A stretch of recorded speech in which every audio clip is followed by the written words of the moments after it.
Hello everyone, and welcome back to my channel. I'd love it if you could leave a comment letting me know where you're listening from around the world. Also, don't forget to like and subscribe if you're enjoying this video. Story 1.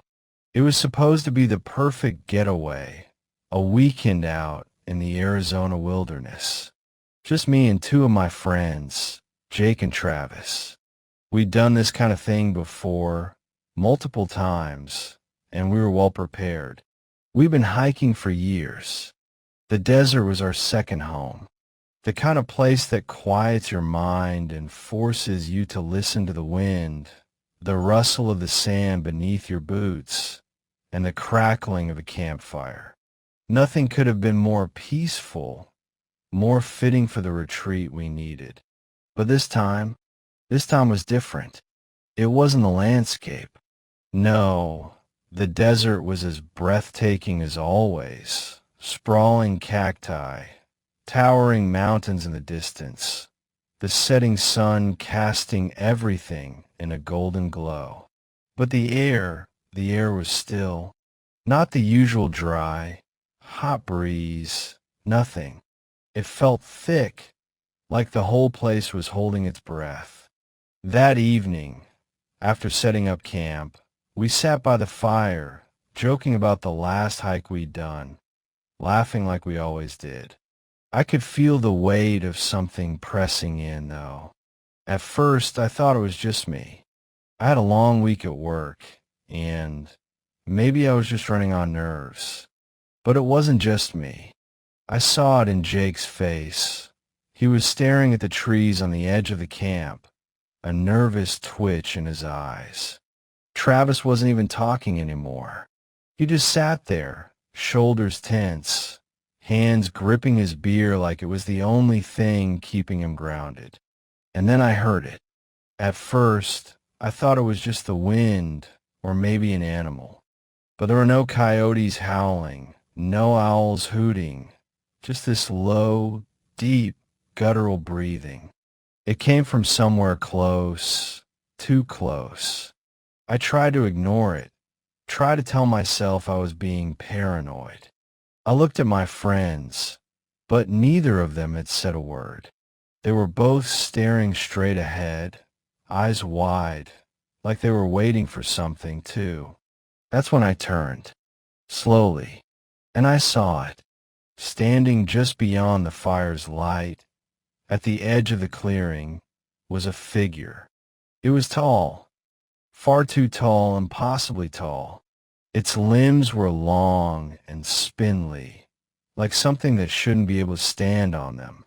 It was hunched, its back arched unnaturally, and its movements were so slow, so deliberate, that it felt like time itself was stretching out in the space around it. But it wasn't the shape that terrified me. No, it was its eyes. I can still see them clearly. Dark, empty, human, but not human. Two black voids in its face, sucking in all the light around it. I felt my stomach drop, and for the first time, I realized that none of this felt right. It was as if the air itself was suffocating me. I couldn't breathe. My heart felt like it was pounding in my throat. And then it did something that made my blood run cold. It crouched down, folding itself into a shape that shouldn't have been possible. And then it started laughing. Not a regular laugh. It was distorted, twisted, wrong. At first, I thought it was one of my friends, messing around, trying to play a trick on me. But I turned to look, and both Jake and Travis were frozen in place, staring at the thing with pale faces, eyes wide, mouths shut tight. Neither of them was laughing. They were silent. They were terrified. And that's when the thing started mimicking us. It wasn't just a laugh, no. It was our voices. The thing stood there, hunched low to the ground, and it started mimicking our conversations, like it had been listening to us for hours. But something was wrong with it. It wasn't just the sound of our words. It was the way they were distorted, like they had been twisted by something that wasn't human. The words came out sharp, like they were being dragged through a grinder. I could hear my own voice, saying things that weren't quite what I'd said. I could hear Jake's voice, only it didn't sound like him anymore. It sounded hollow, like something had crawled inside of him and taken his voice. I don't know how long we sat there, frozen, staring at the thing, but I do know this. None of us were brave enough to get up and run. The air felt too heavy. The night felt too thick. And that thing, it wasn't moving. It was just watching us, listening, copying us. It knew us better than we knew ourselves. And that thought, it made me sick. Finally, something snapped inside of me, and I stood up, but my legs were shaky, my mind clouded with fear. I turned to Travis and Jake, desperate, my voice cracking. We need to go. Now. The three of us scrambled toward the truck, tripping over each other in our panic. I could feel it, though, something following us just out of sight. I could hear it moving through the trees, moving in rhythm with our steps. It wasn't walking. No, it was stalking, like it was playing with us, enjoying our fear. By the time we reached the truck, I didn't even bother to check if the doors were locked. I jumped in, slamming the door behind me, and slammed my foot on the gas. We didn't speak. We didn't even look at each other. The only sound in the truck was the engine roaring as we sped down the dirt road as fast as we could. For hours, we drove. We didn't stop. We didn't look back. But the fear, it never left. I could feel its presence, that thing following us, always just beyond the edge of my vision, lingering in the shadows of my mind. Every now and then, I thought I could hear it. A voice, a laugh, our voices, twisted, echoing in the silence of the truck. We finally made it out of the desert, and we didn't stop until we were back in the city. But the memories stayed with us. The image of that thing, hunched in the shadows, its eyes hollow and unblinking, watching us, waiting for us to make the wrong move. I haven't been back to those woods since. Every time I think about it, my skin crawls. But there's something even worse now. Sometimes in the dead of night, when everything is quiet, I hear it again. The laughter, the voices. It's faint at first, like it's coming from far away, but then it gets closer and closer. And sometimes, just sometimes, when I'm alone, really alone, I swear I hear a voice outside my window calling my name. And that laugh that never stops. Story 2. It was supposed to be a simple drive, a quiet trip back from visiting some relatives in New Mexico. I hadn't seen them in years, so it was nice catching up. But what should have been a short, uneventful drive back turned into something far worse. Something I couldn't explain then, and still can't to this day. The road stretched on forever, dark and empty. The kind of desolate stretch where the only light was the weak glow of the stars and the occasional flicker of distant headlights from another car. I knew the road well, though. I had driven it many times before. It was a straight shot with nothing but desert on either side, and a few scattered homes miles apart. There was something comforting about the isolation, like it was my personal escape route from the noise of the world. But that night, I felt different. The stillness, it wasn't comforting anymore.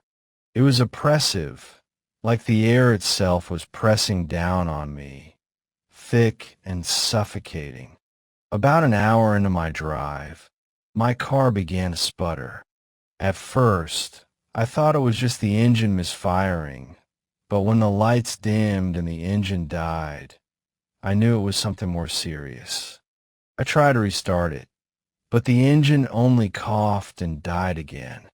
I sat there, the engine silent, my headlights the only source of light in the vast emptiness. I was in the middle of nowhere. No service, no roadside assistance, no help. Just me, the car, and the endless desert stretching out around me. I tried to stay calm. I checked the time, nearly midnight. If I didn't get the car started soon, I'd be stuck here until morning. I stepped out of the car, looking around. The sky was so dark, it felt like the world was holding its breath. The stars looked different that night, brighter, sharper, like they were watching me. My first instinct was to try and walk to the nearest town, but as I stood there, a strange sensation crept up my spine, a feeling that I was being watched. I scanned the horizon. Nothing. No cars. No lights. Just the vast stretch of desert. But then, I saw it. A shape, moving in the distance. Too far to make out clearly, but it was moving. At first, I thought it was just some animal, maybe a coyote or a deer. The creatures in these parts can blend in with the shadows, and it wouldn't have been out of place to see something cross the road. But as I watched, this thing didn't move like an animal. It was too deliberate. The shape was tall, too tall for any animal I knew of. It didn't move like a person either, at least not the way a normal person would. Its limbs were long, unnaturally long, stretching out like they were being pulled by some invisible force. For a second, I thought it might have been a person, some lost hiker stumbling through the desert. But there was something wrong, something in the way it moved that made my blood turn cold. I stepped back into the car, heart pounding in my chest. My first instinct was to lock the doors, but the car didn't feel like a safe place anymore. The sound of my breath echoed in the enclosed space. My hands shook as I tried to restart the engine. Nothing. It was as if the car was deliberately refusing to work. I looked at the shape again. It was closer now. Too close. I should have gotten out of there. I should have tried to run. But all I could do was watch, frozen, as the shape moved toward me.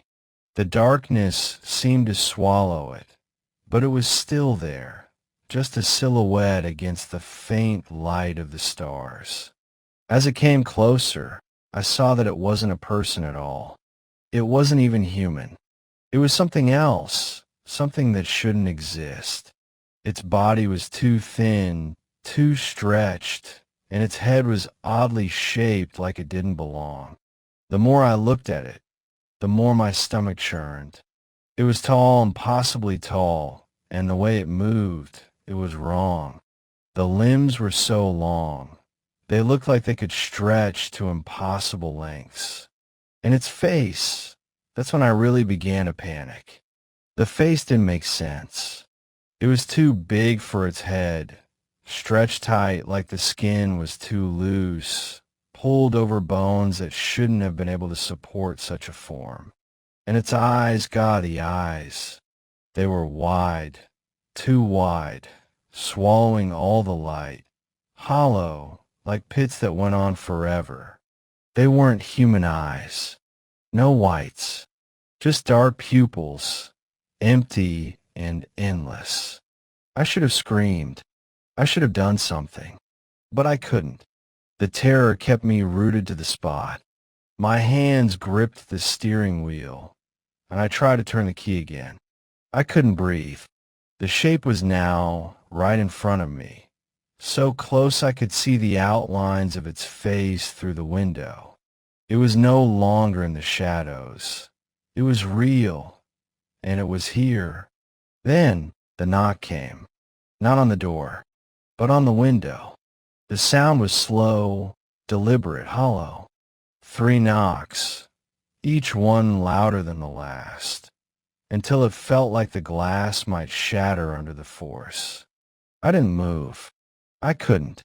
I just stared at that face, those eyes. They were inches from mine. It stood there for what felt like hours, staring through the window at me. And then it did something that made my blood freeze. It smiled, but it wasn't a smile. It wasn't even close. Its mouth stretched wider, unnaturally wide, the skin splitting at the corners. The teeth weren't teeth at all. They were jagged, sharp like they didn't belong. It wasn't smiling. It was twisting its face into something that shouldn't have been possible.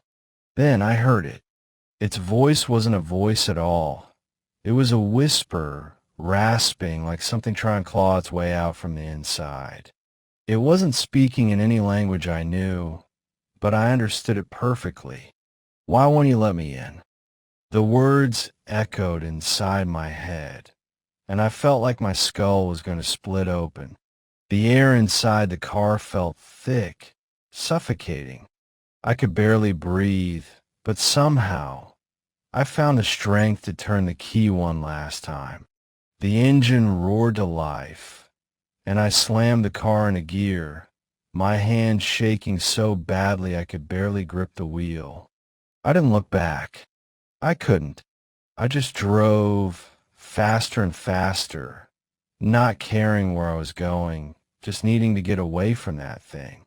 I didn't stop until I was in town, safe and sound. The lights of a small town washed over me, and I breathed a sigh of relief.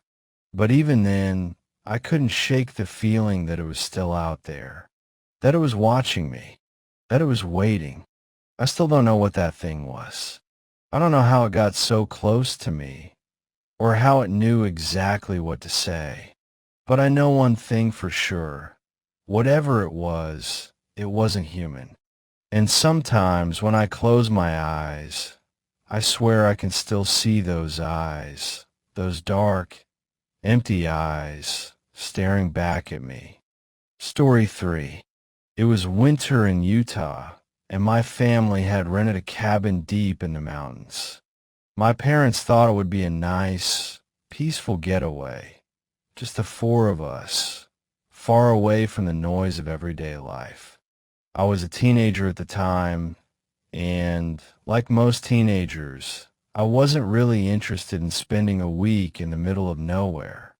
I had no friends to hang out with, no internet, no phone signal, nothing to do but stare at the endless stretch of snow and trees for miles. But my parents were excited about the quiet, so I ended up stuck inside most of the time, just passing the hours by doing whatever I could to kill the boredom. One evening, when the sun was just dipping below the horizon, I was sitting by the window, watching the snowflakes swirl outside in the fading light. The whole place was still, too still, and I hated it. The silence was suffocating, like the kind of quiet you get when something's wrong, but you can't put your finger on it. I had that feeling in the pit of my stomach, that strange sensation like the air had thickened somehow, but I couldn't shake the thought that I should go outside. I thought maybe getting some fresh air would help clear my head. I bundled up, put on my jacket, and stepped out into the cold. The air hit me like a slap in the face, but I didn't mind. The snow crunched under my boots as I made my way toward the tree line, looking out at the blank canvas of white that stretched out before me. The evening had that eerie calm to it, almost like the world was holding its breath, waiting for something. And then, just as I was about to turn back, I saw her. An old woman. She was walking slowly across the snow, her back hunched over like she was carrying something heavy. At first, I thought she might be a local, maybe lost or stranded. So I immediately decided to help her. I mean, it was late, and the temperature was dropping fast. She looked out of place, out of time, but there was something about her that made the hairs on the back of my neck stand up. She was moving slowly, her feet dragging through the snow, and she was pulling something behind her. Something large, heavy, like a sack or a bundle of some sort. I started walking toward her, calling out, "Hey, are you okay? Do you need help?" My voice sounded too loud in the empty air, but she didn't answer. She didn't even look up. The closer I got, the stranger it seemed. She wasn't walking like any normal person would. Her steps were jerky, almost as if her legs weren't working right. She was dragging herself, stumbling with every movement. It looked like she was having a hard time, even standing up straight, like she might fall any second. And then I heard it, a laugh. But it wasn't a normal laugh. It wasn't even a human laugh, if you can believe that. It was deep, ragged, like something had been trapped in her throat for years. It rattled through the air and chilled me to the bone. The sound of it echoed through the trees, and my heart pounded in my chest. The laugh wasn't something that belonged in the mountains. It didn't belong anywhere. I felt it deep inside me, a primal terror I couldn't explain. I called out again, more urgently this time. "Hey, are you all right?" But she didn't respond. She just kept walking, dragging that heavy sack behind her, her body moving like a marionette on strings. I was too close to turn back now, so I pushed on, stepping through the snow toward her. My feet felt heavy, like the ground was pulling me down with each step. The laugh came again, even louder this time. It was more like a cough now, like she was choking on it. It was like she was forcing the sound out, and I couldn't take it anymore. Something was horribly wrong. That's when she stopped, right in front of me. She didn't turn to look at me, didn't even acknowledge my presence. She just stood there, frozen in place, her back hunched and her head slightly tilted to the side. It was like she was waiting for something, or someone. I stood there, staring at her, my heart racing in my chest, too terrified to move. That laugh, it was still echoing in my ears, getting louder, thicker, like it was surrounding me. And then, without warning, she whipped her head around. Her face, God, I'll never forget it. Her skin was stretched too tight, pulled across her face like a sheet of old paper. Her eyes, if you could call them eyes, were deep, hollow pits, as though someone had scooped them out and left nothing behind but emptiness. But it wasn't the eyes that made me want to scream. It was her mouth. Her mouth was wide open, far too wide, and she was grinning. No, not grinning, grinning unnaturally. Her teeth, if you could call them teeth, were long, sharp, and twisted like animal claws. There were gaps in her gums, and the whole thing looked wrong, twisted, like it wasn't meant to exist. The laugh came again, but this time, it wasn't just her voice. No, it was something more, something worse. It echoed, layering over itself like a chorus of mocking whispers, each laugh blending into the other, a cacophony of cruel, taunting sounds that surrounded me from all sides. The hairs on my neck stood straight up, and I felt bile rise in the back of my throat. I didn't know what I was looking at, but I knew it wasn't human. Frozen in place, I couldn't move, couldn't scream. I just stared at her, paralyzed by fear. My mind screamed at me to run, to get away, but my legs wouldn't obey. The laugh, the noise was choking me. It was like it was inside me now, echoing in my mind, in my very bones. And then, in a flash, she was gone, disappeared into the trees, like she had never been there at all. I ran. I didn't stop running until I was back at the cabin, slamming the door shut behind me, panting like I had just escaped something far worse than death. My parents didn't believe me when I tried to explain, but they could see the terror in my eyes, the fear that wouldn't leave. We left the cabin the next morning. My parents thought I was just spooked by the isolation, but I knew better. I knew what I'd seen. I never went back to that place, and I never will.